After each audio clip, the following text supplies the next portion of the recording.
বিয়ের পর প্রতিটা পুরুষই চায় তার বুকের উপর তার স্ত্রী শুয়ে ঘুমাক, কিন্তু আমি না এই জিনিসটা একদমই সহ্য করতে পারি না। আমার স্ত্রী সবসময়ই বিয়ের পর থেকে আমার বুকের উপর ঘুমাবে। আমি এই জিনিসটা একদমই পছন্দ করি না, এটা একদমই সহ্য করতে পারি না। ওকে আমার একদমই ভালো লাগে না, আমার খুবই বিরক্ত লাগে। এর জন্য তার গায়ে পর্যন্ত হাত আমি তুলেছি। সে আমার বুকে ছাড়া সে ঘুমাতে পারে না, সে বলে এটা নাকি তার অভ্যাসে পরিণত হয়েছে। তো যাই হোক, আমি আমার স্ত্রীকে ভালো না লাগার একটা কারণ আপনাদেরকে বলি, সেটা হচ্ছে আমি আমার অফিস কলিগের সাথে একটা পরকীয়া সম্পর্কে লিপ্ত আছি। আমার ওয়াইফকে আমার বাবা-মা পছন্দ করে বিয়ে করিয়েছে। ওর কম বয়সে বিয়ে হয়েছে, মাত্র ১৬ বছর বয়স ছিল ওর। ওর আসলে বিয়ের পর থেকেই অভ্যাস আমার বুকে ঘুমানো। কিন্তু পুরুষ মানুষ কি জানেন? যতই অন্য মেয়ের সাথে সম্পর্ক থাকুক না কেন, বিয়ে করলে তার বউ লাগবেই। সেই হিসেবে কিন্তু ও আমার বউয়ের রোল প্লে করে, কিন্তু আমি তাকে ভালোবাসি না। একদমই সহ্য করতে পারি না, তাকে আমার ভালো লাগে না। কিন্তু আমার ওয়াইফ কিন্তু ছোট মানুষ হলেও সে আমাকে এতটা ভালোবেসে ফেলেছে, সে আমার বুকের মাঝে ছাড়া ঘুমাতে পারে না। আমি না খাইয়ে দিলে বা আমার সাথে না খেলে সে না খেয়ে থাকে।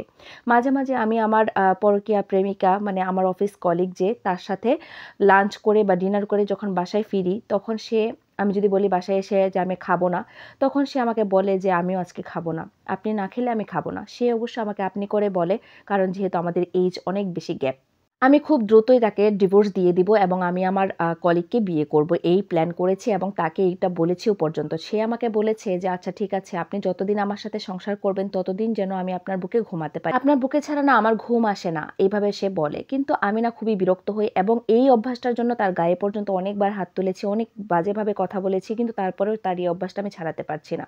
পরে ভাবলাম যেহেতু তাকে ডিভোর্স দিয়েই দিব, তাহলে এই কয়েকদিন না হয় বুকে ঘুমাক। তো সেজন্য এখন আর কিছু বলি না, কারণ যেহেতু তার মেয়াদ কমেই এসছে। একদিন অফিস থেকে বাসায় ফিরে দেখি সে শুয়ে আছে, কোনো রান্নাবান্না করেনি। খুব রাগারাগি করেছে সেজন্য যে আসলে আমার ক্ষুধা লেগেছিল প্রচণ্ড পরিমাণে। বলেছিলাম যে, "আমার জন্য যদি খাবারটাই তৈরি না করতে পারো তাহলে কেন আমার বাসায় পড়ে আছো? তোমাকে তো অনেক আগেই চলে যেতে বলেছি।" তখন সে আমাকে বলেছিল যে, "আজকে আমার শরীরটা না ভালো না। আমার না মনে হয় অনেক বেশি জ্বর। গায়ে একটু হাত দিয়ে দেখবেন, আমার না শরীরটা অনেক খারাপ।" কিন্তু তখন আমি তার কথাগুলোকে কানেও নিইনি। খুবই বিরক্ত প্রকাশ করেছি এবং তার উপর খুবই রাগারাগি করেছি না খাবার থাকার কারণে। তারপর আমি খাবার বাইরে থেকে অর্ডার করে খেয়ে নিই এবং সে খেয়েছে কিনা সেটাও জিজ্ঞেস করিনি। পরদিন সকালবেলা দেখি যে একদম নিস্তেজ হয়ে পড়ে আছে। তখন ভাবলাম কি যে একে তো হাসপাতালে নেওয়ার মতো অবস্থা হয়ে গিয়েছে। তো হাসপাতালে আমি একটা খুবই লোকাল হাসপাতালে, একদম সরকারি হাসপাতালে দিয়ে আসলাম। আমি চাইনি যে তার জন্য কোনো টাকা খরচ করতে। তো ডাক্তার আমাকে বলেছিল যে তাকে ভালো একটা মানে আইসিইউতে দিতে হবে, এরকম একটা জায়গায় দিতে হবে বা কোনো একটা কেবিন নিতে। কিন্তু আমি তার পিছনে এত টাকা ইনভেস্ট করব না। আমি চাই সে আমার ঘাট থেকে চলে যাক। কিন্তু আমি কখনো ভাবিনি যে সত্যি, সত্যি সে আমার ঘাট থেকে নেমে যাবে। আমি তাকে না আসলে হাসপাতালে দিয়ে তারপর সারাদিন আর কোনো খোঁজ খবর নিইনি। অফিসে ছিলাম এবং বাহিরে ঘোরাঘুরি করেছি। কিন্তু আমার না মনটা খুব ছটফট করছিল। যখন আমি আমার প্রেমিকার সাথে ছিলাম, ঘুরছিলাম ফিরছিলাম, তখনও না আমার মনটা বসছিল না। তখন ভাবলাম কি যে আমি তো ওকে ছেড়েই দিব। আমার ওকে নিয়ে এত চিন্তাভাবনা হচ্ছে কেন? কেন এত টেনশন হচ্ছে? আমি না বিরক্ত হচ্ছিলাম যে আমার নিজের উপরই বিরক্ত লাগছিল। তখন আমি একটু হাসপাতালে ফোন দিয়েছি যে রুগীটার কি অবস্থা? সকালবেলা একজন রুগী ভর্তি করে দিয়ে গিয়েছিলাম। উনারা বলেছেন যে রুগীর অবস্থা নাকি ভালো না। তো রাতের বেলা আমি আর এইসব চিন্তাভাবনা না করে এসে শুয়ে পড়ি। শুয়ে পড়লে আমার দেখি ঘুম আসছে না। কারণ আমার তো একটা বদঅভ্যাস হয়ে গিয়েছে। আমার বউ আমার বুকের উপর না শুলে না আমার ঘুম আসে না। আমারও এই অভ্যাসটা হয়ে গিয়েছে। কারণ ২ বছরের অভ্যাস তো, তো আমি ছাড়তে পারছি না। আমি খুবই ওকে মিস করছি এবং আমার প্রচণ্ড ক্ষুধাও লেগেছে। বাসায় কোনো খাবার নেই। আমি ফ্রিজে খুঁজে দেখি যে কোনো খাবার নেই। আমার খুব খারাপ লাগছিল। আসলে এই মেয়েটা তো সবসময় রান্না করে রাখতো। আমার খাবারের কষ্ট করা লাগেনি, কোনো কিছুর কষ্ট করা লাগেনি। আমি আজকে ওকে এত বেশি মিস করছি কেন আমি এটাও বুঝতে পারছি না। আমার খুব খারাপ লাগছিল। তখন হঠাৎ করে খেয়াল করলাম কি যে ওই মেয়েটার জন্য আমার মানে খুব বেশিই খারাপ লাগছে। মনে হচ্ছে যেন রাতের বেলায় আমি হাসপাতালে চলে যাই। এত ছটফট লাগছিল আমি বুঝতে পারছিলাম না। তখন না আমি রাতের বেলা হাসপাতালে আমি ফোন দিয়েছি ওর খোঁজ নেওয়ার জন্য। তখন হাসপাতাল থেকে আমাকে বলল যে ও নাকি অনেক বেশি অসুস্থ, ওর অবস্থা নাকি খুবই ক্রিটিক্যাল। ওর আসলে ট্রিটমেন্টের অনেক ভালো ট্রিটমেন্টের দরকার ছিল, ভালো একটা আইসিইউর ব্যবস্থা করা দরকার ছিল। ওর জ্বর নাকি কমছেই না। তো রাতের বেলায় না আমি দৌড়ে হাসপাতালে গেলাম। আমার জানি কেন ভালো লাগছে না। এই মেয়েটার জন্য এত ফিলিংস কাজ করবে কখনো আমি ভাবতেও পারিনি, কারণ ওকে তো আমি ভালোবাসি না। ওকে আমি কেন এত মিস করছি সেটাও আমি জানি না। গেলাম রাতের বেলায় দৌড়ে গেলাম, গিয়ে দেখলাম কি যে আসলে ওর অবস্থা খুবই খারাপ, মানে ওর মানে নিথর দেহটা পড়ে আছে, কোনো সেন্স নেই। তখন ডাক্তারদেরকে বললাম আইসিইউর ব্যবস্থা করেন, ওকে বাঁচানো দরকার, ওর ভালো একটা ট্রিটমেন্টের দরকার। তখন তারা বলল কি, আমার মনে হয় না যে কোনো ভালো কাজ হবে, ও আর খুব বেশি সময় আমাদের মাঝে থাকবে না।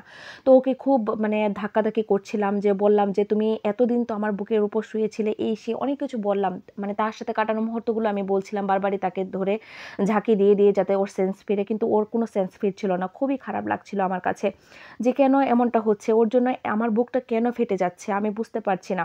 আমিও কি তাকে ভালোবাসি, আমার তখন এই জিনিসটা মনে হচ্ছিল, কিন্তু ততক্ষণে না ওর আসলে দেহে আর প্রাণটা নেই, তখন আর তার আর কোনো সেন্স ফিরছে না, তার অবস্থা খুবই খারাপ ছিল। তো ডাক্তার আমাকে বলল যে আসলে ওনাকে আর বাঁচানো গেল না, কারণ আপনি যদি সকালবেলায় ভালো একটা ট্রিটমেন্টের ব্যবস্থা করতেন তাহলে হয়তো আমরা কোনো কিছু করতে পারতাম, এখন আর আমাদের হাতে কিছু নেই। তো ওর আসলে দাফনের ব্যবস্থা করলাম, সব কিছু ব্যবস্থা করে তারপর চলে আসলাম। বাসায় এসে দেখি আমি আর থাকতে পারছি না। আমার প্রেমিকা আমাকে ফোন দিয়েছে, আমি তাকেও সহ্য করতে পারছি না। আমার ভিতরে এত একটা খারাপ ফিলিংস কাজ করছিল, আমি আসলে কি বলবো বুঝে মানে উঠতে পারছি না যে আসলে এই মেয়েটার জন্য আমার এত ফিলিংস কেন কাজ করছে। আমি তো বেঁচে থাকতে ওকে কোনো শান্তি দিইনি, একটুও ভালোবাসিনি, তাহলে কেন এমনটা হচ্ছে? ওর ও যে পাগলামিগুলো আমার সাথে করতো, সেই পাগলামিগুলো এখন আমার ভিতরে কাজ করছে। বেঁচে থাকতে কেন এই ফিলিংসটা আমার ভিতরে আসলো না আমি বুঝতে পারছি না। কিন্তু এখন তো আর সে আমার মাঝে নেই, এই আফসোস করেও তো লাভ নেই। আসলে আমাদের সমাজে এরকমটাই হয়, দেখা যায় ম্যাক্সিমাম হাজব্যান্ডরাই তাদের ওয়াইফকে ভালোবাসা তো দূরের কথা, সম্মানটুকু পর্যন্ত করে না। তারা অনেক বেশি অ্যাভয়েড করে এবং ইগনোর করে, অনেক বেশি ছোট করে, তার সন্তানই হোক, ফ্যামিলির সামনেই হোক, সমাজের সামনেই হোক। তারা কখনো বেঁচে থাকতে মূল্য দেয় না, কিন্তু হারিয়ে ফেলার পর ঠিকই তারা সেই ফিলিংসটা আসলে বুঝতে পারে যে তারা আসলে কি হারিয়েছে। থাকতে মূল্য দেয় না, কিন্তু হারিয়ে ফেলে কিন্তু তারা খুঁজে বেড়ায়।